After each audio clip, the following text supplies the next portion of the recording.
हिमेश भाइ यहाँ सुन्नु तपाईँले पैसा माग्दा मेरो ओड तालु खग्रगै सुक्यो डारी फत्रकै गल्यो अहिले गरेर तुकेर कुरा करगण झार पत्करले पाएको भए म दिन्थे तर तपाईँ जस्तो कबड्डी च्याम्पियन विनर भएको मान्छेले पैसा माग्दा म हजार जिब्रा भएका शेष नागसँग पनि मुकाबला गर्न सक्दिनँ। कति महँगो किन सस्तिनु भयो तपाईँ? कति महँगो हुनुपर्ने? पुण्य गौतमको अनुहार हेर्दा हेर्दा वाक्क दिक्क ब्याक्क नै भयो। तपाईँ हजारवटा मेरो प्रशंसा हेर्नुहुन्न, तपाईँको नजर चाहिँ त्यस्तै एउटा दुईटा फेक आइडीबाट सायद तपाईँले गरे हो कि क्या हो। सल्लाहकार कम हल्लाकार ज्यादा र नमागेको सल्लाह दिन माहिर पूर्व पत्रकारको नाम लिनु हो। एकचोटि मुख त खुल्ला गरेर आउनु पर्यो कि क्या हो। पानी छ?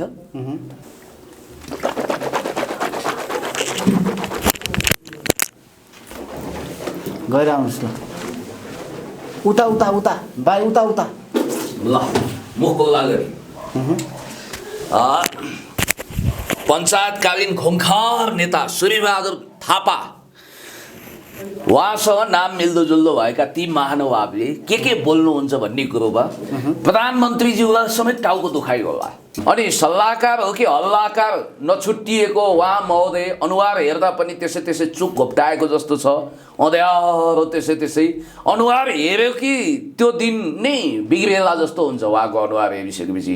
निरस एकदम किन रानीका छोरा भनेको भनेर सजाय दिन लाँदा बन्धुहरू कस्तो तपाईँहरूको श्रवण शक्ति कमजोर भएको। मैले त यसरी ठोकेर भन्नु, मैले ठोकेर भन्दैछ त ल। तपाईँलाई कसरी यसरी ठोक्नु मैले? ल मैले ताली ठोकी, म ठोकुवाका साथ भन्न चाहन्छु। सत्ताको समीकरण प्रधानमन्त्रीज्यू अलिकति सेन्स अफ ह्युमर पनि छ। बेलुका निदाउनु भएन भने टिकटकमा अथवा युट्युबमा मेरो भिडियो हेर्ने उहाँको आदत छ अरे। म उहाँलाई करजोरी बिन्ती गर्न चाहन्छु। तपाईँलाई स्वागत छ। हजुर धेरै धेरै धन्यवाद, नमस्कार। तपाईँको सुरुमा चाहिँ यो भिडियो हेरौँ है त। तपाईँ आफै जानुभएको हो कि कमेडी च्याम्पियनमा चाहिँ तपाईँको भोइसमा चाहिँ अरूले चाहिँ उ गरेको हो। तपाईँ हेर्नुहुन्छ पहिला? सुन्नुहोस् ल तपाईँ उमानी देखाइदिनुहोस् है त। कारमा तेल हाल्ने पैसा नभएर पुण्य गौतमलाई मागिरहेछन्।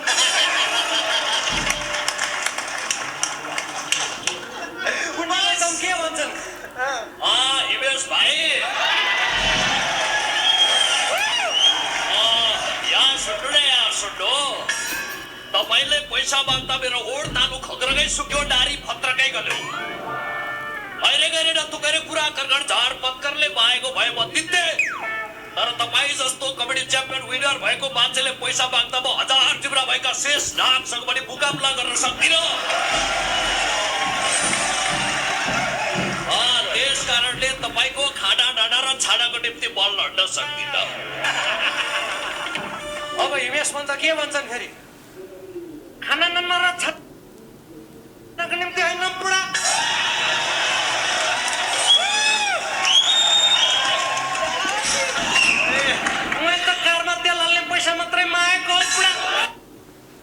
हजुर कस्तो लाग्यो तपाईँलाई? अब यस्तो छ, बजारमा नक्कली पुण्य गौतमहरूको बिगबिगी छ। यस्तो लाग्छ कि ग्रेसमको त्यो सिद्धान्त यहाँ लागू हुन्छ। असली सिक्कालाई खोटो सिक्काले विस्थापन गर्छ। यद्यपि उहाँहरू प्रतिभाशाली हुनुहुन्छ। सायद भरतमणि पौडेल भाइको यो भोइस हो। मलाई उहाँले सूचना दिनुभएको थियो, दाइ तपाईँको भोइसमा म तयारी गर्दैछु भन्दा मैले शुभकामना छ, wish you all the best भनेको थिएँ। म चाहन्छु कि ओपनिङ नै उहाँले पुण्य गौतमको भोइसबाट गर्नुभएको छ भने पुण्य गौतम जो जिता वही सिकन्दर जस्तो मान्छे हो र अवश्य पनि विजयी भव म भन्छु। उहाँले अवश्य पनि विजय हासिल गर्नुहुन्छ। त्यसो त यसको खाता खोलेको भनेको सुबोध गौतम भाइले हो। उहाँ बडो ट्यालेन्ट हुनुहुन्छ। त्यसपछि प्रभात लामाले यत्र तत्र सर्वत्र भाइरल भनेर तपाईँले भन्नुभयो। यी भिडियोहरू चाहे टिकटक चाहे पेज चाहे युट्युब जताततै भाइरल छन्, तपाईँले हेर्न सक्नुहुन्छ।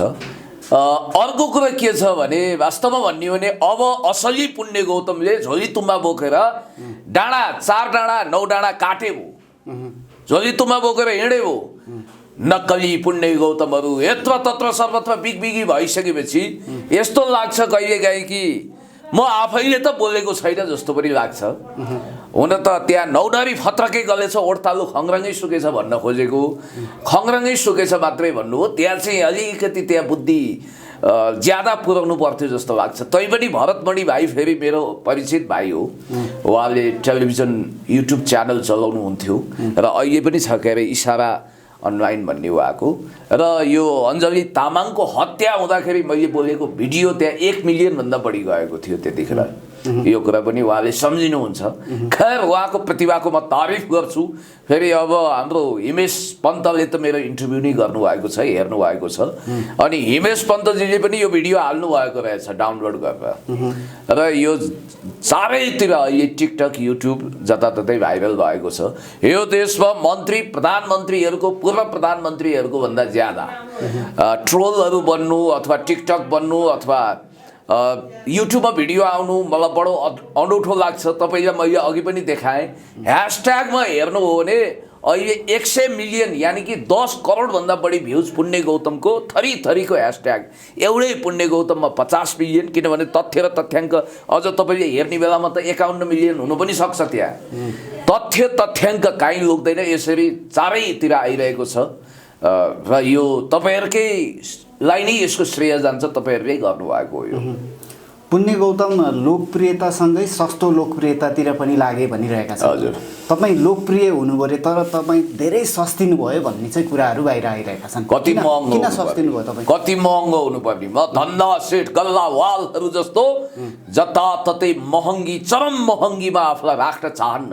एउटा कुरा ख्याल गर्नु होला, यस्तै प्रश्न धेरै वर्ष अगाडि जर्ज बर्नार्ड शाह जो एप्पल कार्ड लेख्नु भएको थियो, विश्व प्रसिद्ध साहित्यकार पोलिटिसियनलाई सोधिएको थियो। उहाँले भन्नुभएको थियो, म कोहिनूर हिरा जस्तो भएर कहीँ पनि नबिग्ने हुन चाहन्न, बरु म चाँदी जस्तो हुन चाहन्छु, जताततै म उपलब्ध हुन चाहन्छु भनेर उहाँले भन्नुभएको थियो। अनि गहिराईमा डुब्नु भएन भन्दा उहाँले भन्नुभएको थियो, गहिराईमा डुबिसकेपछि मोती टिप्नुपर्छ, होइन भने निसासिएर मर्ने खतरा हुन्छ। म त सतहमा तैरी नै सतै हुँ भन्नुभएको थियो। अनि तपाईँ शाकाहारी कि मांसाहारी भनेर कसैले सोध्यो, कस्तो सठिक जवाफ दिनुभएछ उहाँले भने, जर्ज बर्नार्ड शाहले, मेरो पेट लासहरूको चिहानघारी होइन भनेपछि उहाँ मांसाहारी होइन शाकाहारी भन्ने यसै पनि बुझिन्छ।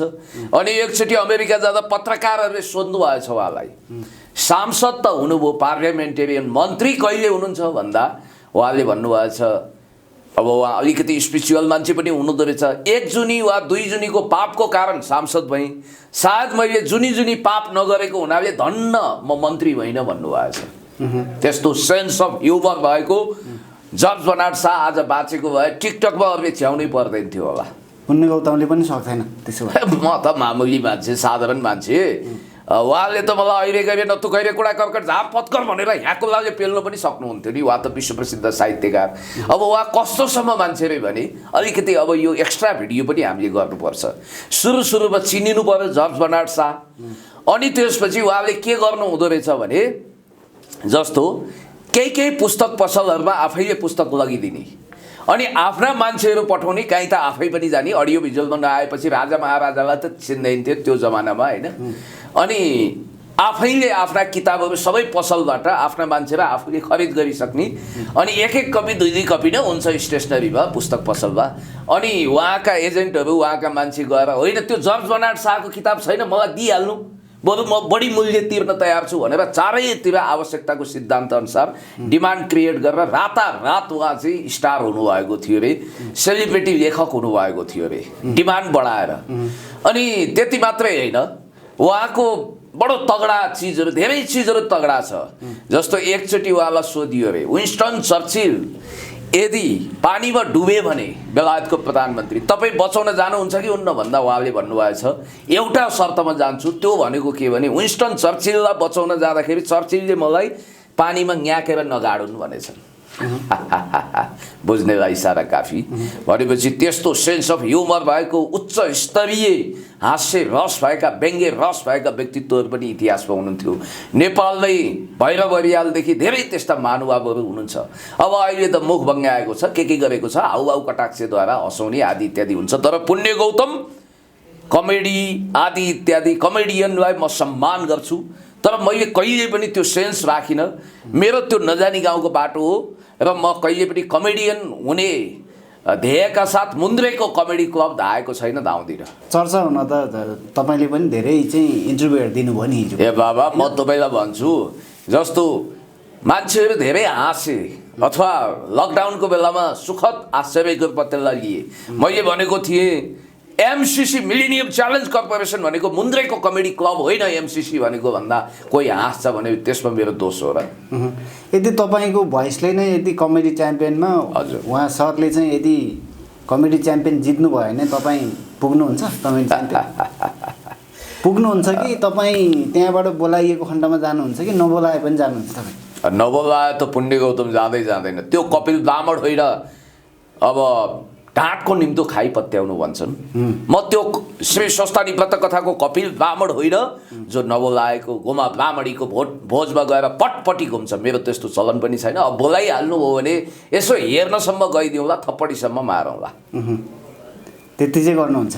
गरौँला। तपाईँ पनि जानुहुन्छ, तपाईँलाई पनि लिएर जानुहुन्छ होला नि तपाईँ त स्टेजमै पुग्नुहुन्छ। के पुण्य गौतम तल दर्शक दीर्घामा ढसमस बस्छ त एउटा नेसनल फिगर। मैले अघि नै तपाईँलाई भने सोसियल मिडियाको सबैभन्दा ठुलो भ्युज मेकर हुने सम्मान तपाईँहरूले दिनुभएको छ।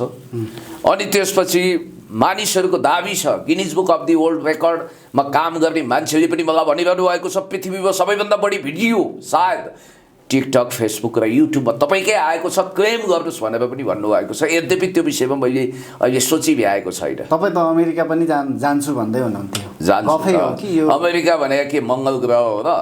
अमेरिका भने बृहस्पति ग्रह हो र? अर्को लोक हो र? देवादिदेव महादेवको एउटा कुरा के भने अमेरिका भने अमरापुर त होइन नि, पब्लिसिटी स्टन्ट हो, पाताल प्रवास हो। क्लियर पार्दैन के पब्लिसिटी स्टन्ट हुन्छ? अमेरिका जाने युरोप जाने कुरालाई पनि पब्लिसिटी गर्नुपर्छ त? पर्दैन। अहिले हल्ला खल्ला केही छैन त? केही समय अगाडि हल्लै नगरी जान्छु भन्दै हुनुहुन्थ्यो। ए बाबा, हल्ला त्यो बेलामा पनि गरेको होइन, अहिले पनि गर्दिनँ। हल्लै नगरी गइन्छ नि। नाथे अमेरिका जान हल्ला गरेर ढोल पिटाएर म जाँदैछु भनेर कटुवाल शैलीमा अमेरिका अमेरिका अमेरिका त भनिँदैन नि। त्यो अमरापुरी नगरी त होइन नि। 20-25 वटा युट्युब त बोलाउनुहुन्छ होला नि तपाईँ? तपाईँहरू नबोलाइकन आउनुहुन्छ होला नि। भनेपछि अब लगभग अन्त्यमा जस्तै हो र विशेष गरी नेपाली राजनीतिको बारेमा पनि अहिले अलिकति चर्चाको विषय बनिरहेको छ, गरम बनिरहेको छ नेपाली राजनीति। तपाईँ पनि एमालेको एउटा युवा नेता हुनुभएको छ अहिले र एमालेमा पनि अहिले एक खालको चाहिँ स्प्लिट हुने सम्भावना देखिएको छ। त्योसँगै चाहिँ अब एमाले भन्दा पनि अब प्रधानमन्त्रीको प्रेस सल्लाहकारले चाहिँ अब यता माओवादी केन्द्रपट्टिका अध्यक्षज्यू वा प्रचण्डज्यूलाई चाहिँ एउटा तीर हान्नु भएको छ। उहाँ कुनै पनि बेला अब डिप्रेसनमा गइसकेपछि भोलिको दिनमा कुनै पनि बेला उहाँले आत्महत्या गर्नुसक्छ भन्ने खालको चाहिँ एउटा उहाँले स्टाटस चाहिँ त्यति ठुलो लेख्नु भएको छ। यो खास के हो? यो किन यति धेरै द्वन्द्व बढ्यो? के भन्नुहुन्छ तपाईँ? मेरो आन्द्रा गाँसिन सक्ने, मनमुटु गाँसिन सक्ने भविष्यको परम मित्र पत्रकार महोदय, म तपाईँलाई के भन्न चाहन्छु भने एउटा कुरा ख्याल गर्नु होला, एउटा कुरा। नेकपा एमाले जननेता कमरेड मदन भण्डारी कमरेड सम्माननीय पूर्व प्रधानमन्त्री कमरेड माधव कुमार नेपाल कमरेड सम्माननीय प्रधानमन्त्री कमरेड केपी शर्मा ओलीज्यू लगायत धेरैले ब्लड स्वेट एन्ड टियर, रगत पसिना आँसु लगानी गरेर बनाएको यो महान र गौरवशाली पार्टी तासको घर जस्तो गर्याम गुरुम भत्किँदैन, स्पिड हुँदैन। बुलेट ट्रेनको गतिमा अथवा वायुपङ्खी वेगको गतिमा विकास र समृद्धि अनि साङ्गठनिक विस्तार गर्दै यो त बुलेट ट्रेनको गतिमा स्पिडमा दौडिन्छ। कहाँ स्पिड हुन्छ? स्पिड हुँदैन, स्पिडपछि जान्छ। बट इफ परन्तु किन्तु यस्तो कुरा नगर्नु न मलाई। परन्तु किन्तु इफ बट वाला कुरा अहिले छँदै छैन, त्यसको गुन्जाइस छैन। अर्को कुरा म तपाईँलाई भन्न चाहन्छु, एकचोटि मैले सङ्कटकाल थियो, पूर्व राजा ज्ञानेन्द्रले पावर अकुपाइड गर्नुभएको थियो, क्याप्चर गर्नुभएको थियो। मैले लेखेँ सरकार माओवादीलाई आतङ्ककारी भन्छ, खुद आतङ्ककारी क्रियाकलाप गरिरहेको छ भनेर मैले लेखेको थिएँ। मलाई बोलाइयो र सोधियो तपाईँले त सरकारलाई आतङ्कवादी भन्नुभएछ। मैले भने मैले यो कुनै पनि सरकारलाई भनेको हुन सक्छु, मैले अमेरिकाको के अरे युरोपको कुनै सरकारलाई भनेको हुन सक्छु, लिबियाको सरकारलाई भनेको हुन सक्छु, जसलाई पनि भनेको हुन सक्छु। नेपालमा बसेर अनि उहाँहरूले के भन्नुभयो भने होइन के हामीलाई बेवकुफ ठानेको, उल्लु बनाएको, दिउँसै रात पारेको, थाङ्नामा सुताएको हामीलाई थाहा छैन? थोरै हामीलाई बौला कुकुरले टोकेर टेकु गएर सुई लगाएर आउनु परेको छ? तपाईँ ढाँट कुरा गर्दै हुनुहुन्छ। उहाँले मुसु मुसु हाँस्दै भन्नुभयो हाकिम साहबले, तपाईँले भनेको त्यो आतङ्कवादी सरकार भनेको यही सरकार हो, अरू सरकार हुँदै होइन भन्नुभयो। कहिलेकाहीँ कागले आफ्नो नाम आफै काट्छ अरे। जहाँसम्म तपाईँले तित्राको मुखै बैरी भने जस्तो एकजना सल्लाहकार कम हल्लाकार ज्यादा र नमागेको सल्लाह दिन माहिर पूर्व पत्रकारको नाम लिनुभयो। एकचोटि मुख त कुल्ला गरेर आउनु पर्यो कि क्या? पानी छ? पानी ल्याइदिनु। पानी ल्याइदिनु। बोतल छ उता। अलिकति के हुन्छ भने पानी ल्याइदिनु होला। किन सुन पानी नै? होइन होइन, अब के पानी ल्याइदिनु पर्यो?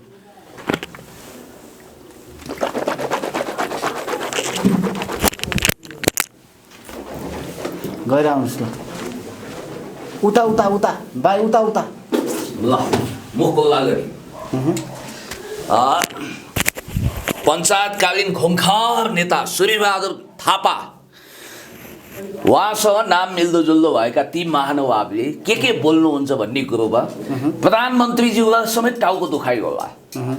म एउटा कुरा मित्र तपाईँलाई निवेदन गर्न चाहन्छु। भोल्टियर विश्वप्रसिद्ध दार्शनिक जसलाई एकचोटि फ्रान्स जाँदाखेरि के अरे बेलायत जाँदाखेरि घेरा हालियो। बेलायत र फ्रान्सको बिचमा ठुलो काट्टो छिनो, ठुलो छिना झाप्टी, गाड कोराकोर भुँडी फोराफोर हुँदा उहाँ भाङपाली लाएर काकताली परेर ब्रिटेन जानुभएछ। र यहाँ फ्रान्सको एउटा दार्शनिक आएको छ अरे भन्ने बित्तिकै चारैतिरबाट घेरा हालिएछ।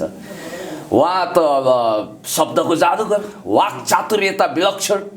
अनि उहाँले भन्नुभएछ, अब कहिले गए तपाईँलाई थाहा छ नि, एकजनाले किन रानीका छोरा भनेको भनेर सजाय दिन लाँदा बन्धुहरू कस्तो तपाईँहरूको श्रवण शक्ति कमजोर भएको, मैले त रानीको छोरो भनेको भन्ने बित्तिकै मौरीको मह काटेर खुवाइएछ कि उहाँलाई। भोलिले मिठाई पनि खुवाउँछ, पिठाई पनि खुवाउँछ भन्ने अनि म तपाईँलाई भन्न चाहन्छु, जर्ज बर्नार्ड शाहले भोल्टेयरले के भन्नुभएछ भने, मेरो भुल यही भयो कि म वास्तवमा महान ब्रिटेनवासी भएर जन्मिन पाइनँ। मैले आमाको कोखमा निवेदन हालेर फ्रान्समा जन्मिएको होइन। मेरो चाहना त म ब्रिटेनमा जन्मिने थियो होला, तर जियोग्राफिकल मिस्टेकले म महान ब्रिटेनमा जन्मिएर महान ब्रिटेनवासी हुने सौभाग्य पाइनँ, इङ्ल्यान्डवासी हुने सौभाग्य पाइनँ, फ्रान्सेली भएँ। के यसमा मेरो दोष हो भनेको उहाँलाई अभिनन्दन गरेछन्। त्यस्तो भोल्टियरले एकचोटि सम्राटलाई के भनिदिनु भएको छ भने, सम्राटले उहाँलाई सोधेछन्, महाराजले, फ्रान्सको महाराजले, भोल्टियरज्यू अब उहाँको त्यहीँको भाषामा मैले के गर्नुपर्छ यो राज्यको सुधारको लागि भन्दा उनले भनेछन्, केही गर्नु पर्दैन। तपाईँको तबलामा बाँधेका 100 घोडामध्ये 95 घोडाहरू अत्यन्तै छाडा अराजक बेलगाम छन्, तिनलाई मुक्ति दिनु, तिनलाई दानापानी खुवाएर राज्यको सम्पत्ति नष्ट नगर्नु भन्नुभएको रहेछ। पछि सम्राटले बुझे जब उनी पतन भए। भन्न खोजेको के रहेछ भने 100 जना सल्लाहकार राजाका रहेछन्, त्यसमा 95% बेवकुफ, यस्तै खालका अन्टसन्ट सल्लाह दिने, झगडा लगाउने रहेछन्। म सम्माननीय प्रधानमन्त्रीज्यू, अलिकति सेन्स अफ ह्युमर पनि छ, बेलुका निदाउनु भएन भने टिकटकमा अथवा युट्युबमा मेरो भिडियो हेर्ने उहाँको आदत छ अरे। म उहाँलाई करजोरी बिन्ती गर्न चाहन्छु, सम्माननीय प्रधानमन्त्रीज्यू, तपाईँको बालुवाटार रूपी तबेलामा बाँधिएका सल्लाहकार कम, सल्लाहकारभन्दा ज्यादा हल्लाकार साबित भएका यस खालका दानापानीमा मात्रै रमाउने, काम फिटिके नगर्ने अनि अल्झाउने बजाउने जुदाउने यो प्रकारका घोडाहरूलाई मुक्ति दिनुहोस्, फुक्का फाल गरिदिनुहोस्, जहाँ जान्छन् जान्छन्। र तपाईँ सुयोग्य सल्लाहकारहरू राखेर देश समृद्धि विकासको पक्षमा अगाडि बढ्नुहोस्, अन्याय अत्याचार विरुद्ध अगाडि बढ्नुहोस् र सम्माननीय पूर्व प्रधानमन्त्री कमरेड माधव कुमार नेपालज्यू सहितको सिङ्गो नेकपा एमालेको पङ्क्तिलाई एकताबद्ध गरेर लाने तपाईँको दायित्व छ। किनभने सम्माननीय पूर्व प्रधानमन्त्री कमरेड माधव कुमार नेपालज्यूले भनिसक्नु भएको छ, 48 वर्षको हाम्रो पुरानो राजनीतिक मायाप्रीति एक रातमा कसरी तोडिन सक्छ भनेर उहाँले स्पष्ट रूपमा भनिसक्नु भएको छ। प्रधानमन्त्रीले अब कारबाही गर्न सक्छ भनेर धेरैले आकलन गरिरहेका छन्। अब कारबाहीमै पर्छन्, अब स्प्लिट नै हुन्छ भनेर धेरैले भनिरहेका छन्। स्पष्टीकरण लिएर उहाँहरूको महत्त्व बढाइएको छ। किनभने स्पष्टीकरण जसको लिइयो उहाँहरू भविष्यको महान राजनेता हुनुहुन्छ। कोही त अहिलेकै राजनेता हुनुहुन्छ सम्माननीय पूर्व प्रधानमन्त्री कमरेड माधव कुमार नेपाल। राजनेता श्रद्धेय अध्यक्ष कमरेडले पनि एउटा कुरा ख्याल गर्नुपर्छ कि उहाँका सल्लाहकार टिममा भर्ना भएका जागिरीहरूले वास्तवमा उहाँको छविलाई गिराउने, दिन दुगुना रात चौगुना गिराउने दृष्टता गरिरहेका छन्। त्यस कारणले गर्दाखेरि यस खालका टप्परटुइया लाल बुज्जक्कड अजासु अति जान्ने सुन्ने छुच्चो एकदम अररा जिद्दी म हुँ भन्ने मान्छेहरूलाई कृपया ढिम्किन पनि नदिनु होला। अनि हिजोसम्म आफूले श्रद्धेय अध्यक्ष भनेर आदर कदर गरेको व्यक्तिलाई राजनीतिक संस्कार तपाईँसँग छ भने हो आज उहाँ माओवादी केन्द्रको अध्यक्ष हुनुहुन्छ कमरेड प्रचण्ड। राजनीतिक रूपमा आलोचना हुनसक्छ, विवाद हुनसक्छ, खण्डन हुनसक्छ, मण्डन हुनसक्छ, तर अमानवीय क्रूर ढङ्गले आत्महत्यावाला फन्डा मचाउनुको पछाडि के हो रहस्य? तपाईँ के चर्चामा आउन चाहनुहुन्छ? सस्तो प्रचार बटुल्न चाहनुहुन्छ? वाकपटुता कमजोर छ, भाषण गरौँ भने हाम्रो जस्तो वाकपटुता उहाँसँग छैन, विद्वत्ता पनि धेरै छैन। अनि गुलाम अली हुने कुरामा त महारथ हासिल गर्नुभएको छ। बुझ्नुभयो नि गुलाम अली भनेको? ल्याकत अली हामी जस्ता हुन्छन्, क्षमता प्रतिभामा विश्वास गर्छौँ। तुमैव माता स पिता तुमैव सर्वम मम देव देव भनेर जम्ला हात जोडेर घुँडा टेक्दै चमर हम्किँदै शक्ति केन्द्र केपी भन्दै धाउन सक्दैनौँ। अनि गुलाम अलीहरूको एउटै सहारा हुन्छ, बडाले जे गर्यो हुन्छ त्यो सर्वसम्मत, हेर शङ्करको नङ्गा वेश छैन यहाँ निन्दित भन्ने कवि शिरोमणि लेखनाथ पौडेलजीको त्यो पङ्क्ति घोकेकाहरू बिहान बिहानै चाकडी गर्न जान्थे। यिनका हजुरबाहरू राणाको दरबार धाउँथे, बाहरू पञ्चायत कालका शासकहरूको अगाडि धनुष्टङ्कार गर्थे। यिनीहरू आरती उतार्न अहिले बाललटारमा शीतल निवास सिंहदरबार पुग्छन्। आदत चाहिँ मजबुर, क्षमता छैन, प्रतिभा छैन, सङ्गठन गर्ने क्षमता छैन, खुबी छैन, स्वाभिमान छैन, निष्ठा छैन, जालजेल छ, कपट छ, तिकडम छ। अनि जुदाउने र बजाउने काम छ, भाले जुदाई गराइदिने, नेताहरू मिल्नै नदिने, पार्टीलाई विभाजन गर्नेसम्मको कोसिस यिनीहरूले गरिरहेका छन्। त्यस कारणले गर्दाखेरि व्यक्तिगत रूपमा म उहाँ मेरो पुरानो परिचित मित्र हुनुहुन्छ भनौँ अहिले। त्यसकारण उहाँको सफलता होस् उन्नति होस् थापाजीको। तर अन्य व्यक्तिले त्यसरी स्ट्याटस लेखेको भए साइबर क्राइमको मुद्दा हालेको खण्डमा पनि लाग्ने सम्भावना थियो नि, होइन? अब उहाँ त आई एम द स्टेट भन्ने टाइपको रुईको फुइँ गर्ने व्यक्ति हुनुहुन्छ नि। उहाँलाई कसले छुने? बिरालोको घाँटीमा कसले घन्टी बाँध्ने, यो आपत छ के। अब हामी जस्ता मानिसहरूले के बोल्यो कि बोल्यो, प्रहरी चौकीबाट फोन आइहाल्छ, टर्र आउँछ, हेलो पुण्य प्रसाद गौतमजी हो भनिन्छ। म पुण्य गौतम हो, अझ पुण्यराज गौतम हो। अब प्रसाद जोड दिनुहुन्छ, मैले त भन्छु अब प्रसाद त उहिले तपाईँहरूलाई बाँडेको कस्तो भोलेको भन्छु। म एउटा कुरा के भन्न चाहन्छु भने वामपन्थी सरकार बनाउनुपर्छ, माओवादी केन्द्रलाई पनि समझदारीमा ल्याउनुपर्छ। यतिखेर यस्तो स्ट्याटस लेख्नुको मतलब के हो? माओवादी केन्द्र जोसो समझदारी गरेर सरकारलाई निरन्तरता दिनुपर्छ भनेर हामीले भनिरहेका छौँ। अनि सल्लाहकार हो कि हल्लाकार नछुट्टिएको उहाँ महोदय अनुहार हेर्दा पनि त्यसै त्यसै चुप घोप्टाएको जस्तो छ, अँध्यारो त्यसै त्यसै अनुहार हेऱ्यो कि त्यो दिन नै बिग्रेला जस्तो हुन्छ उहाँको अनुहार हेरिसकेपछि, निरस एकदम शुष्क टाइपको। तर तपाईँलाई पनि दर्शकहरूले भन्नुहुन्छ नि पुण्य गौतमको अनुहार हेर्दा हेर्दा वाक्क दिक्क ब्याक्क नै भयो। तपाईँ हजारवटा मेरो प्रशंसा हेर्नुहुन्न, तपाईँको नजर चाहिँ त्यस्तै एउटा दुईवटा फेक आइडीबाट सायद तपाईँले गरे हो कि क्या हो, त्यस्तोबाट आएको वाहियात कमेन्ट हेरेर मलाई झटाएर छाड्नुहुन्छ। ठिकै छ, मैले पनि आफ्नो कालो डायरीमा तपाईँको नाम नोट गर्नु नपरोस्, चेतावनी होइन, तपाईँलाई म सचेत गराउँछु। भनेपछि मैले गल्ती बोलेँ त्यति बोल्दाखेरि?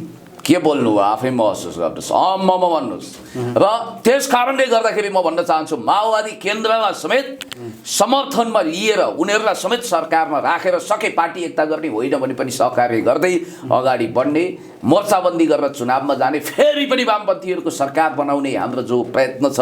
मित्र राष्ट्र चिनको पनि त्यसैमा सदा सहायता छ, चिन लगायतका मित्र राष्ट्र। त्यसमा भाँजो हाल्नको लागि यस ढङ्गको स्ट्याटस आइसकेपछि मलाई लाग्छ नेकपा एमाले उहाँलाई स्पष्टीकरण लिनुपर्छ। हिजो पनि पार्टीका सम्मानित नेताहरूको उहाँले हुर्मत काट्नु भएको छ, कोही बात छैन। म त एउटा कुरा के भन्छु भने हामी गुलाम अली होइनौँ, ल्याकत अली हौँ, किस्मत अली पनि होइनौँ। भाग्य चम्किएर बाललटार वा सिंहदरबार वरिपरि महेश बस्नेतजी जस्तै किस्मत अली भएर गएका मान्छे पनि होइनौँ, स्पष्ट रूपमा म भन्न चाहन्छु। त्यसैले गर्दाखेरि मेरो एउटै तर्क के हो भने पार्टीमा अब एकता हुनुपर्छ, तर त्यो आत्मसमर्पण सहित लत्रिएर झुकेर नुगेर अनि जम्ला हात जोडेर चौरको दुबो दाँते टिपेर नाक रगडेर घुँडा टेकेर अनि तम शरणम गरेर धनुष टङ्कार गरेर एकता होइन, सम्मानका साथ सम्माननीय पूर्व प्रधानमन्त्री कमरेड माधव कुमार नेपालज्यूले स्पष्टीकरण दिनु होला नदिनु होला त्यो उहाँको अधिकार हो, दिनु होला, मेरो विश्वास छ। तर स्पष्टीकरण दिइसकेपछि पार्टीमा उहाँको महत्त्व बढाइएको छ, स्पष्टीकरण सोध्नुपर्ने हाइट छ नि त उहाँको। म भन्न चाहन्छु सम्माननीय प्रधानमन्त्रीज्यू र सम्माननीय पूर्व प्रधानमन्त्री कमरेड केपी शर्मा ओलीज्यू र कमरेड माधव कुमार नेपालज्यूको बिचमा ट्यासिट अन्डरस्ट्यान्डिङ हुन्छ, म्युचुअल हार्मोनी बन्छ, भावनात्मक सम्बन्ध बन्छ। कुनै इन्द्रेका बाउचन्द्रे कुनै बाबा हातको टाँगाले यसमा भाँजो हाल्न सक्दैन, किनभने मैले तपाईँलाई भनिहालेँ यहाँ पेलडाल झेलझाल ठेलठाल चल्दैन। अनि त्यसपछि याकुबले पेरलाउला लङ्गडी हानुला भनेर कसैले नसोचे हुन्छ। यस खालका पिउसा सल्लाहकारहरूले कहाँबाट मिसकल गर्छन् के गर्छन् त्यसको कुनै मतलब पनि हुँदैन। त्यो मिसकललाई टेलिकम आफैले दबाई दिन सक्छ, बाल्लाटारसम्म त्यसको घन्टी बज्ने पनि छैन। म तपाईँलाई स्पष्ट रूपमा भन्न चाहन्छु। त्यसकारण घाँटी हेरेर हाड निल्नु भने जस्तै सानो मुखले ठुला कुरा गर्नु हुँदैन। सेरो फेरो सबै मेरो हो भनेर हुटिट्याउने आकाश थमे जस्तो धरती आकाश हल्लाउने नै मै हो भन्ने एउटा फिस्टो थियो रे। मेरो तौलको कारण बाँस नुग्यो भनेर भ्रम पाल्थ्यो रे। यस ढङ्गले बाल्लाटारको बाँसमा बसेको त्यो फिस्टोले आफ्नो तौलको कारण त्यो बाँसै नुग्यो भन्ने भ्रम पाल्नु भनेको विश्वको अर्को 8औं आश्चर्य हो। यतातिर बहकिनु हुँदैन। अरू कुरा अन्त चैतमा जनता कोइला के धन्दा कोइला के धन्दा खाना घर ज्वाइला खाना केही धन्दा भने जस्तो मिडियाले पनि यस ढङ्गका गलत प्रोपोगन्डाहरू र अफवाहहरूलाई सहायता त्यसको सहायतामा पार्टी नेतृत्वमाथि हमला गर्नु हुँदैन भन्ने मेरो मत हो। अब उहाँले त कल्ला छान्नु भएको छ र एउटा कुरा म तपाईँलाई भन्न चाहन्छु, जे भए पनि नेकपा एमाले एकताबद्ध भएको छ। बहुमत ल्याउनको लागि हामी विकास शान्ति समृद्धिको एजेन्डा लिएर देश जनता विकास समृद्धिको पक्षमा अगाडि बढ्छौँ। अन्याय अत्याचार भ्रष्टाचारको छाला काट्छौँ हामी र हामी पार्टीभित्र अभूतपूर्व प्रकारको भावनात्मक वैचारिक एकता प्राप्त गर्दै हासिल गर्दै अगाडि बढ्छौँ। त्यतिखेर हामीले राष्ट्रियता जनतन्त्र जनजीविकाको लागि शिरमा कफन बाँधिसकेको हुनाले रोकिनेवाला छैनौँ। हामी जननेता कमरेड मदन भण्डारीका सपना पुरा गर्नको लागि गणेशमानजी नेपाली काङ्ग्रेसका नेता गणेशमानजी बिपी किशुनजीका पनि अधुरा सपनाहरूको वारिसी बनेर मनमोहन अधिकारीज्यू अनि त्यसपछि संस्थापक नेता कमरेड पुष्पलालका पनि सपनाहरूलाई साकार बनाउनको निम्ति हामी अगाडि बढ्छौँ। हामीले सके पार्टी एकतामा ल्याउनु पर्ने होइन भने पनि मोर्चाबन्दी र सहकार्य गरेर अगाडि बढ्नुपर्ने।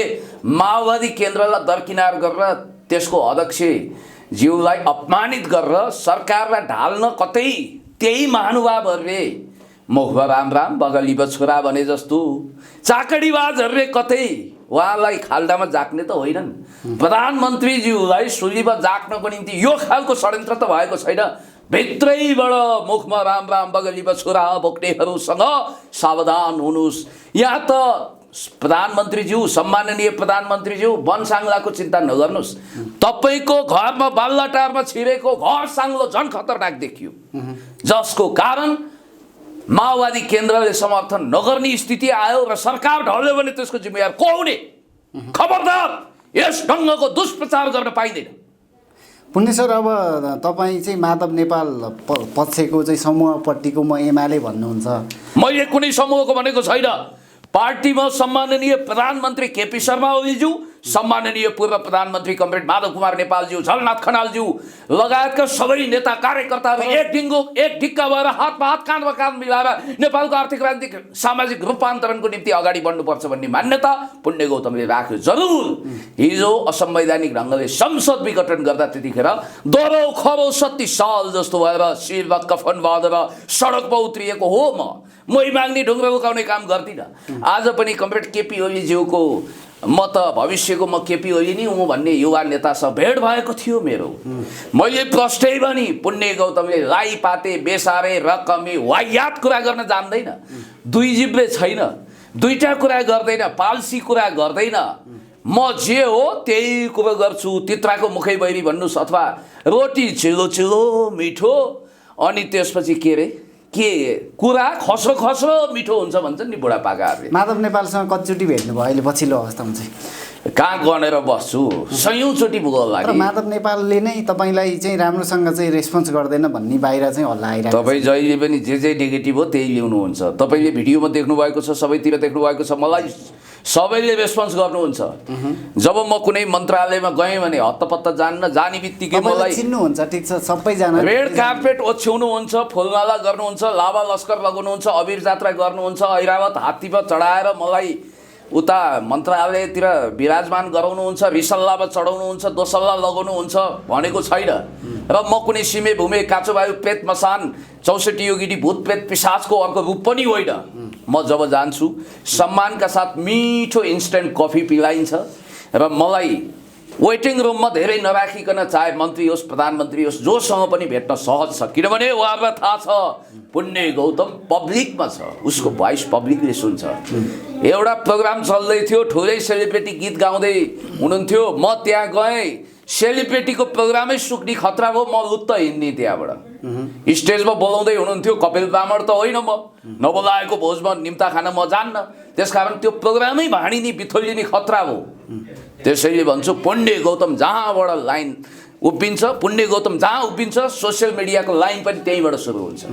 पुण्य गौतमजी यति धेरै बिजी व्यस्त हुनुहुन्छ, एनालाइज कति बेला गर्नुहुन्छ तपाईँले? विशेष गरी अब कि त जहाँ जहाँ जे हुन्छ त्यही आधारमा बोल्नुहुन्छ कि तपाईँले अलिकति एनालाइज पनि गरेर चाहिँ त्यो कुरालाई चाहिँ लिनुहुन्छ, अलिकति मनन गर्नुहुन्छ? के छ तपाईँको चाहिँ अलिकति आज खोलिदिनुहोस् त। म 4 वेद 18 पुराण घोकेको, म अवश्य वेद व्यास छैन, न त दास क्यापिटल लेख्ने कार्ल मार्क्सै अर्को भर्जन हो। तपाईँ हुँ 3 त्रिलोक 14 भुवनका रहस्यदर्शी, सबै रहस्यहरू भेदन गर्न सक्ने त्यस्तो स्वप्नदर्शी रहस्यदर्शी त्रिकालदर्शी पनि होइन, भूत वर्तमान भविष्य सबै छर्रन्न तपाईँ सामु ल्याउन सक्ने। न त म 3 वर्ष 5 वर्षकै उमेरमा वनझाँक्रीले लगेर दीक्षा दिएर फर्काएको रिठे झाँक्री हुँ, न त नस्ट्रेडमस हुँ, न त पिसी सरकारले मलाई जादुको छडी पार्सल गरेर पठाउनु भएको छ मर्नुभन्दा अगाडि, जसलाई घुमाएर खुल्जा सिमसिम तरिकाले सबै कुरोको समस्या जादुको छडी घुमाएर एकै रातमा दिन सकूँ हो। म अध्ययन गर्छु, चिन्तन गर्छु, मनन गर्छु, म चङ्ख छु, सतर्क छु, सूचना केलाउँछु, सूचनाका अथेन्टिक स्रोतहरू लिन्छु। मैले बोलेका कुराहरू मिस खाएका छैनन् हतपत्त। मान्छेलाई पहिला सुन्दाखेरि ओहो के हो त भन्ने लाग्छ, टर्र टर्र लाग्छ। दार्शनिक चेत भएका मान्छेहरूको कुरो ढिलो बुझ्छन् मान्छेहरूले। र म एउटा कुरा क्लियर एक हिसाबले भन्दा ममा अलिकति दिव्य ज्ञान पनि छ, इन्लाइटमेन्ट भइसकेको छ। तपाईँले एउटा मेरो च्यासै अनुहारको उहिलेको 13 वर्ष अगाडिको भिडियो त हेर्नु भएको छ नि। आज पो 13 वर्ष, यो 2077 साल 2021 सन्, आजको मितिमा यो 13 वर्ष, फेरि 20 वर्षपछि यो भिडियो हेर्दा पनि 13 वर्ष भन्ने भ्रम चाहिँ नपर्नु होला। 2008 मा मैले बोलेका कुराहरू ढुङ्गाका अक्षरहरू जस्तो भएर भविष्यवाणी जस्तो भएर प्रकट भएका छन्। प्रतिक्रिया हेर्नुहोस्, सबैतिर हेर्नुहोस्। तपाईँले आज एउटा कुरा ठोकुवाका साथ भनिदिनुहोस् कि अब सत्ताको समीकरण कसरी हुन्छ? तपाईँ धेरै ठाउँमा पुग्नुहुन्छ, राजनीतिको चाहिँ समीक्षा पनि गर्नुहुन्छ, विश्लेषण पनि गर्नुहुन्छ। अब नेपाली राजनीति समीकरण हुन सक्छ, कसरी समीकरण होला त? म सत्ताको बीजगणित, अङ्कगणित वा ज्यामिति पल्टाएर बस्ने मान्छे होइन। ठोकुवाका साथ भन्नुहुन्छ, तपाईँले यसरी ठोकेर भन्नु, मैले ठोकेर भनिदिनुहोस् त। ल तपाईँलाई कसरी यसरी ठोक्नु मैले? ल मैले ताली ठोकी, म ठोकुवाका साथ भन्न चाहन्छु सत्ताको समीकरण वामपन्थी समीकरण नै हुन्छ। र यो जसपा भन्ने शक्तिलाई मन्त्रीमण्डलमा जागिर खाने इच्छा छ भने मन्त्रीमण्डलमा निशर्त आउँछ, कुनै without any condition and pre condition हामी यो जसपाको घातक बुदाहरू, यो देशको नेसनल सोभरेनिटी, टेरिटोरियल इन्टिग्रिटी, इन्डिपेन्डेन्सीलाई तलमाथि गर्ने बुदालाई मन्जुर गर्नेवाला छैनौँ। हाम्रो देशको राष्ट्रिय सार्वभौमसत्ता, अखण्डता, भौगोलिक स्वतन्त्रतालाई अक्षुण्ण राखेर बहुराष्ट्रिय राज्य भन्ने यो वाहियात मान्यतालाई खरेज गरेर अपराधीलाई छुटाउने कुनै पनि सम्झौता नगरिकन म प्रष्ट रूपमा तपाईँलाई भन्न चाहन्छु, नवजात संविधानलाई सिजरिङ नगरिकन जसपा यदि मन्त्रीमण्डलमा जागिर खान आउँछ भने उसको विश्वासको मत हामी लिन्छौँ। होइन भने कुन्नी के जाति मैले मुख खुल्ला गरिसकेका सूर्यबहादुर थापाका प्रेत आत्माहरूले फेरि पनि पञ्चायतकालीन ह्याङओभरबाट बोलेका कुराहरूबाट कमरेड प्रचण्ड, नेकपा माओवादी केन्द्रका अध्यक्ष कमरेड प्रचण्ड भड्किनु हुने छैन। किनभने सम्माननीय प्रधानमन्त्रीज्यू र सम्माननीय पूर्व प्रधानमन्त्रीज्यूहरूले, कमरेड केपी शर्मा ओलीज्यू र कमरेड माधव कुमार नेपालज्यूहरूले स्पष्ट रूपमा कमरेड प्रचण्डसँग कुरा गरिसकेपछि मित्र राष्ट्र चाइना लगायत नेपालको हितचिन्तक देशहरूको पनि चाहना अनुसार वामपन्थी गठबन्धन हुन्छ, विकास समृद्धिको कुरा अगाडि बढ्छ। हुन त कतिपय वामपन्थी गठबन्धनमा भाग्यमानी मन्त्रीहरू छन्, लङ्का जलाउने हनुमान पगरी गुत्ने ढेडु भने जस्तो स्थिति पनि भएको छ। काम कालुले गर्छ, मकै भालुले खान्छ, तपाईँलाई यो कुरा थाहा छ। त्यति मात्रै होइन, मेलम्ची ल्याउनको लागि भगीरथ प्रयत्न गर्ने, मेहनत गर्ने, योजनाको खाका कोर्ने, सबै काम गर्ने, पाइप बिछ्याउने, अनि ट्याङ्की बनाउने काम अरूले गर्नु हो, अनि एकजना मन्त्री आएर धारो खोल्ने काम गर्नु हो। ल प्रधानमन्त्रीज्यू नै जानुभयो नि त्यहाँ त। प्रधानमन्त्रीज्यूको त योगदान छ, सम्माननीय पूर्व प्रधानमन्त्रीज्यूहरूको योगदान छ। उहाँहरूले श्रृङ्खलाबद्ध रूपमा 27 वर्षदेखि किशुनजी जननेता गभर्नमेन्ट मदन भण्डारीले परिकल्पना गरेको प्रोजेक्ट हो। त्यसपछि काम सुरु भएको भएछ। धारो खोल्न चाहिँ एकजना मन्त्री गइदिनु हो क्या। एक ठाउँमा के भएछ भने एउटा पञ्चतन्त्रमा कथा छ, ज्यादै लोभी मक्कीचुस महाकन्जुस एकजना बुढो मान्छेलाई छोरा नातिप्रति पनि भरोसा भएन, अनि सम्पत्ति जति जम्मै लटीपट्टि पारेर बेचेर यत्रो फुटबल जत्रो सुनको डल्लो बनाएछन् र एउटा ठाउँमा गाडेछन् उनले। नोकर राखेका थिए घरमा। अनि मध्यरातमा 2-3 बजेतिर निचाल अवस्थामा, जतिखेर भनिन्छ प्रेत मसानहरूको बेला हो, त्यो भुत्रे खाजा खाने बेला पनि भनिन्छ। अनि त्यो बेलामा बुढो मान्छे यसो टोयलेट बाथरुम जाने न्युमा सट्ट त्यहाँ जाने, यसो खोस्रिने, ए छ यहीँ छ सुनको डल्लो भनेर विश्वस्त भएर सट्ट आउने निदाउने गर्दा रहेछन्। नोकरलाई शङ्का लागेछ, एक गाठे यो बुढा मान्छेले के गर्छन्, यो टोयलेट गएको भने टोयलेटतिर पनि जाँदैनन् भनेर बुढालाई पिछा गर्दै गएर के खोस्रिन्छन् भने त मेरी वास्तै तालुमा आलु फलेको, लट्री लागेको, चोरमाथि चकार, यत्रो सुनको फुटबल। त्यसपछि अब के को नोकर बस्नु, त्यही सुनको फुटबल लिएर गुटुटु कुदैछन् उनी। अनि सुनको फुटबल लिएर गएको अब लुटको धन फुपूको श्राद्ध, हडबडमा हतपतमा लतपत छिटो छिटो भाग्ने भएको एउटा खोलामा डुबेर, ज्यादै गहिरो न गहिरो खोलामा डुबेर त्यहीँ प्राण त्यागे। अनि त्यो सम्पत्ति चाहिँ खोलाको सम्पत्ति हो। खोलाको पिँध मुनि, नदीको पिँध, नारायणी जत्तिकै गहिरो नदीको पिँधमा गएर सुन बस्यो। यता बुढो बेहोस भएर उनी पनि घाट गएछन्, कहिल्यै बिउजिएनन्, परलोक भए भन्ना साथ लोभले लापले विलाप भन्ने मान्यता हामीले लिनु हुँदैन। सेरो फेरो सबै मेरो, अरू सबै दुर्जनहरूलाई केही पनि छैन भन्नु हुँदैन।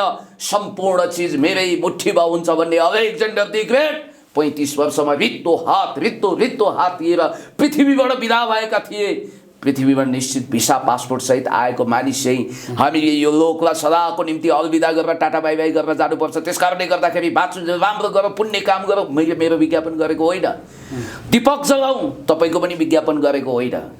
त्यसकारण दीप जलाउँ भनेको मैले, उज्यालो बत्ती जलाउँ र तमसोमा ज्योतिर्गमय भनौँ। समृद्धि, देश, विकास, इन्साफको पक्षमा आफूलाई अगाडि बढौँ, म यही भन्न चाहन्छु। तपाईँले वामपन्थीको सरकार बन्छ भन्नुभयो, तर अब यता माधव नेपालहरू चाहिँ हटेको खण्डमा, माधव नेपालहरू स्प्लिट भएको खण्डमा चाहिँ जसपाले पनि त्यहाँ केही सिप्न लाग्ने देखिया छ नि। कि त काङ्ग्रेससँग मिल्नुपर्ने अवस्था देखिया छ, कि भने माओवादी केन्द्र त मिल्ने सम्भावनै छैन। आफ्नो नाम जत्तिकै उज्यालो हुनुहोस् मित्र, लालटेन मुनिको अँध्यारो जस्तो नहुनुहोस्। यो लाइट बलिरहेको छ, त्यसकारण हाम्रो अनुहार ल्याम्पलाइटमा चम्किएको छ। तपाईँको नाम पनि दीपक हो, सर्टकट नाम दीप हो क्यारे। तपाईँ दीप जस्तै उज्यालो भएर प्रश्न गर्नुहोस्। स्प्लिट हुँदैन। 33 कोटी देवता भाके पनि, अथवा सिमे भूमेलाई अन्साए मनसाए पनि, अथवा तामा तुलसी भाके पनि, क्रिया कसम खाए पनि, तपाईँले श्रापै दिए पनि, जे गरे पनि नेपाल कम्युनिस्ट पार्टी एमाले एक ढिक्का हुन्छ। एक ढिक्का भएर एकीकृत भएर देश, जनता, विकास, समृद्धिको पक्षमा अगाडि बढ्छ। अनि त्यसपछि हामी यो देशमा अन्याय विरुद्ध, अत्याचार विरुद्ध, भ्रष्टाचार विरुद्ध मोर्चा कस्छौँ। विकास, समृद्धि हाम्रो कन्सर्नको विषय हुनेछ। हामी हातमा हात, काँधमा काँध मिलाएर सबैजना यो देशको समृद्धि र विकासको यात्रामा लमक हात्ती जस्तै लम्किएर ऐरावत हात्तीको गतिमा अगाडि बढ्नेछौँ र यो देश महान र गौरवशाली देश हामी भन्न चाहन्छौँ। फेरि पनि गुरु मन्त्र दोहोऱ्याएँ मैले, जननी जन्मभूमि स्वर्गादपि गरीयसी, mother land are greater than heaven. हमारा देश स्वर्गभन्दा प्यारो हुन्छ भन्ने मान्यताको आधारमा हामी शिरमा कफन बाँधेका देशभक्त समाजवादी योद्धाहरू चुक्दैनौँ पनि। हस्, धन्यवाद यहाँलाई। धेरै धेरै धन्यवाद छ। हृदय खोलेर धन्यवाद दिन चाहन्छु। यो गोर्खा लाइभ टिभी पनि गोर्खालीहरूको आवाजको रूपमा दिन दुगुना रात चौगुना। नेपालीहरूको भन्नुहोस् न। हजुर, नेपालीहरूको भन्नुहोस् न। के को नेपाली भने जस्तो समग्र भयो होला नि त। समग्र नेपाली गोर्खाली हाम्रो पहिचान नि यो संसारले हाम्रा गोर्खाज भनेर चिन्छ। फिडेल कास्ट्रोलाई सबै थाहा रहेछ, क्युबाका प्रोमिनेन्ट लिडर पृथ्वीमा सबैभन्दा बढी राष्ट्रपति बनेको रेकर्ड तोड्ने 50 वर्षसम्म पनि हवानाको राष्ट्रपति निवासमा शासन गरेर 1959 2009सम्म शासन गरेर फर्किँदाखेरि केही ट्याङका किताब र क्रान्ति सुट उही पुरानो क्रान्ति सुट बोकेर फर्किने हाम्रो किशनजीले छाता र सुराई बोकेर 9 महिना 10 महिनामा फर्किनुभयो भनिन्थ्यो। फिडेल क्यास्ट्रो जसलाई जवाहरलाल नेहरूले कुनै समय bravest man on the earth भन्नुभएको थियो, he is the bravest man on the earth भनाइको मतलब संसारको सबैभन्दा बहादुर मान्छे बिपी कोइरालाले पनि आफ्नो आत्मवृत्तान्तमा फिडेल क्यास्ट्रोको विषयमा लेख्नु भएको छ। 7 घण्टासम्म संयुक्त राष्ट्रसङ्घमा सबैभन्दा लामो भाषण गरेको रेकर्ड भएको थियो। पछि भिके कृष्ण मेननले त्यो रेकर्ड तोड्नुभयो रे भन्ने गाइलो गाइलो सुनिया छ। र म तपाईँलाई भन्न चाहन्छु त्यसै गरी हामी यो देशमा समृद्धि र विकासको खाका कोर्दै अगाडि बढ्छौँ, यो देशलाई झिलिमिली पार्छौँ, उज्यालो पार्छौँ, शान्ति समृद्धि विकासको पक्षमा हामी अगाडि बढ्छौँ। कसैलाई पनि पेलपाल जेलजाल ठेलठाल गर्दैनौँ, बुलडोजर चलाउँदैनौँ र हामी शान्तिको दीपक जलाउँदै शान्तिका परेवा उडाउँदै अगाडि बढ्छौँ। हस्, thank you so much. Thank you so much.